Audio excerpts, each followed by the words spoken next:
গীতা গোৱালা আদিবাসী মহিলাসকলৰ সাহসৰ এক প্ৰতীক হিচাপে তেওঁ চিহ্নিত হৈছে। তেওঁ টকাৰ প্ৰতি কোনো লোভ নাই, মোহ নাই। লাখ লাখ টকা নালাগেও তেওঁ মাটিৰ অধিকাৰ এৰিও নিদিয়ে। সেয়া স্পষ্টকৈ তেওঁ আজি ঘোষণা কৰি দিছে। আৰু সকলো মহিলাই যে 1250 টকীয়া লোভত নমৰে বা সমৰ্থন নকৰে বা অৰুণোদয় বা লাখপতি বাইদেউৰ টকাৰ আশাত যে বিক্ৰী নাযায়, তাৰ প্ৰমাণেই গীতা গোৱালাৰ দৰে মহিলা, যি নেকি নিজৰ অধিকাৰৰ হকে সংগ্ৰাম কৰিব জানে, নিজৰ অধিকাৰ কিদৰে কাঢ়ি লয়, নিজৰ খিলঞ্জীয়াৰ অধিকাৰ, হেৰুৱা অধিকাৰ কিদৰে কাঢ়ি ল'ব লাগে সেয়া জানে গীতা গোৱালাই।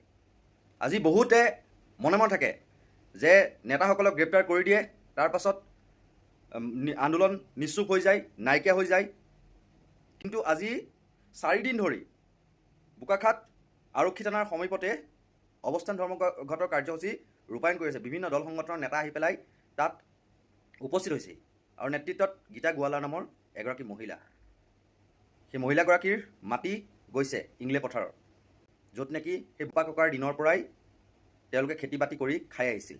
তাৰ পৰা তেওঁলোকক উচ্ছেদ কৰা হ'ল। কৃষিভূমি এতিয়া কংক্ৰিট কৰি তাত ডাঙৰ ডাঙৰ 5 ষ্টাৰ হোটেল হ'ব। তেন্তে ভাবক, দুখীয়াৰ পেটত গুড় সোধাই আজি হিমন্ত বিশ্ব শৰ্মাই 5 তাৰকা হোটেল খোলে আৰু কয় যে আদানী আম্বানীৰ কাৰণে মাটি এৰি দিব লাগে। তেওঁলোকৰ কাৰণে মানে উদ্যোগ হ'লেহে সংস্থাপন হ'ব। কি সংস্থাপন হ'ব? শ্ৰমিক নে বাথৰুম চাফা কৰিব? গাড়ী ড্ৰাইভাৰো তাৰমানে ইংৰাজী ভাষা কথা জনা মানুহ ল'ব চাগে। চব চাগে ঠিকা ঠুকলি তেওঁৰ কোনোবা পৰিয়ালৰ মানুহেই পাব, তেওঁ অঙহী বঙহী বা ভাল চিনাকি সেইবিলাক মানুহেই পাব। গতিকে এতিয়া গীতা গোৱালাই কৈছে যে তেওঁক লাখ লাখ টকা বা হাজাৰ হাজাৰ টকা দিলেও তেওঁ ভুল নাযায়, তেওঁ সলনি নহয়, বদলি নহওঁ বুলি কৈছে। তেওঁ নিজৰ স্থিতিত অটল, মুঠতে ভূমিৰ অধিকাৰ লাগিবই। এক মন্তব্য আছে আমাৰ বোকাখাটৰ সংবাদদাতা যি উত্তম শৰ্মাৰ সন্মুখত কিদৰে গীতা গোৱালাই মন্তব্য কৰিলে মই সেইটো আপোনালোকৰ বুলি আগবঢ়াইছোঁ, শুনকচোন। দিনৰ পৰা কৈ আছোঁ যে আমাৰ মাটি, আমাৰ ককা আইতা খোলা মাটি আমি নিদিওঁ, আমি আৰু ইহঁতক হোটেল চোটেল বনাব নিদিওঁ। ইহঁতৰ ক'ত মাটি পাইছে বনা, আমাৰ আপত্তি নাই। মোক হাজাৰ হাজাৰ লাখ লাখ পইচা দিলেও মই মাটিৰ যুদ্ধ মই কৰি থাকিম। মই মাটিয়ে লাগে, মোক মাটিহে লাগে, পইচা নালাগে। মই কৈ আছোঁ, মোক মাটিয়ে লাগে, মোৰ মাটি লাগে। মই মাটি কিনিব নোৱাৰোঁ, পইচা যাক লাগে লৈ লওক, মোৰ আপত্তি নাই। কিন্তু মই পইচা দিলেও মই বদলি নহওঁ, দেশ দিম, মই জীৱনটো দিম, কিন্তু মোৰ মাটিয়ে বচাম। যদি চৰকাৰে মাটিৰ সলনি আপোনাক মাটি দিয়ে বা উচিত ক্ষতিপূৰণ দিয়ে, তেতিয়া আপুনি মানি নলওঁ মই। মোৰ ঘৰ কাজিৰঙাত ৰঙাজানত আছে। মই গুৱাহাটীত দিলে যাম নেকি? যাম। তাত খেতি কৰিবলৈ যাম নেকি মই? আজি কাজিৰঙা কিমান ধুনীয়াকৈ চলি আছে, কিমান দিনৰ পৰা চলি আছে। আমাৰ কাজিৰঙাৰ মানুহ সুবিধা কৰি আছে, কিমান হোটেল আছে কাজিৰঙাত। ই যে কৈছে হিমন্ত বিশ্ব শৰ্মা যে ইয়াত হায়াত হ'লে ভাল হ'ব, ভাল কিটো হ'ব? আমাৰ কাজিৰঙাৰ হোটেলকেইটা বন্ধহে হ'ব, তাৰ ভাল হ'ব। আমাৰ কাজিৰঙাৰ মানুহৰ হোটেল বন্ধ হ'ব, পেট মৰিব। আৰু কৈছে ড্ৰাইভাৰকেইটাৰ ভাল হ'ব। ড্ৰাইভাৰকেইটাৰ কি ভাল হ'ব?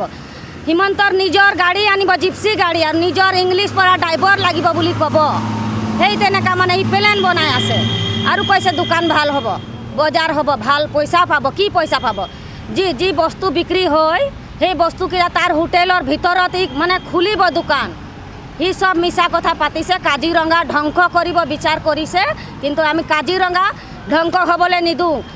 মানুহ ভাবিছে যে গীতাৰ মাটি গৈছে, গীতাই মাতিছে নিজৰ কাৰণে। মই নিজৰ কাৰণে মাতা নাই, গোটেই অসমৰ মানুহৰ মাটি বাচক আৰু গোটেই কাজিৰঙাটো ভাল থাকক বুলি মই মানে মাতি আছোঁ, যুঁজি আছোঁ।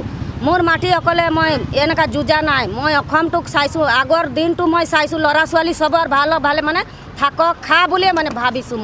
মই পইচা লোৱা হ'লে মই কিমান দিনতেই ল'লোঁ হয়। বাকীসকলে যদি পইচা লয় মাটিৰ ক্ষতিপূৰণৰ নামত, তেতিয়া আপুনি ল'ব নাই? নাই, মই নলওঁ। মোৰ জীৱনটোৱে দি দিম। মই মাটিৰ পইচা নলওঁ। মোক মাটি লাগিব, মোৰ মাটি ককা আইতা খোলা দিনৰ মোৰ সেইটো মাটিয়ে লাগিব। মই যেনেকৈ এতিয়া খাই আছিলোঁ, সেই তেনেকাই মানে পূৰ্ব দিনৰ পৰা খাই আছিলোঁ, তেনেকাই মোক লাগিব। মই পইচা নলওঁ। মোক কোটি কোটি টকা, এতিয়া পইচাৰ কথা পাতিবলৈ হিমন্তৰ সময় আছে নেকি? মানুহকেইটাক উলিয়াবলৈ কথাটো পাতিব লাগিছিলে। নেই পইচা দিয়া কথাটো লোভ দেখাবলৈ মানে পাতিব লাগিছিলে যোনকেইটা মানুহ যে আমাৰ নিজৰ মানুহ যে হেলত সোমাই আছে সেইকেইটা মানুহৰ কথা পাতিলে নে সি পইচাৰ কথা পাতিলে সি পইচাৰহে কথা পাতিছে সি মানুহ মানে পইচাৰ লোভহে দেখাই আছে কিন্তু আমাক পইচা নালাগে হিমন্তৰ ক'ত ঘৰত বনাইছে হোটেল বনা আমাৰ আপত্তি নাই কিন্তু আমাৰ কাজিৰঙাত বনাব নোৱাৰে আৰু আমি নিদিওঁ আমি কৈ আছোঁ বাৰে বাৰে আমাৰ মাটি আমাৰ কাজিৰঙাৰ হোটেল ভালকৈ চলক আমাৰ দোকানী আমাৰ কাজিৰঙাৰ চব ভালকৈ চলক আমি সেইটো বিচাৰি আছোঁ কিন্তু হিমন্তৰ যে হোটেল ইয়াত চলিব সেইটো কথা নহয় হিমন্তৰ ঘৰত বনা হোটেল আৰু হিমন্ত ভালকৈ চলা আমাৰ আপত্তি নাই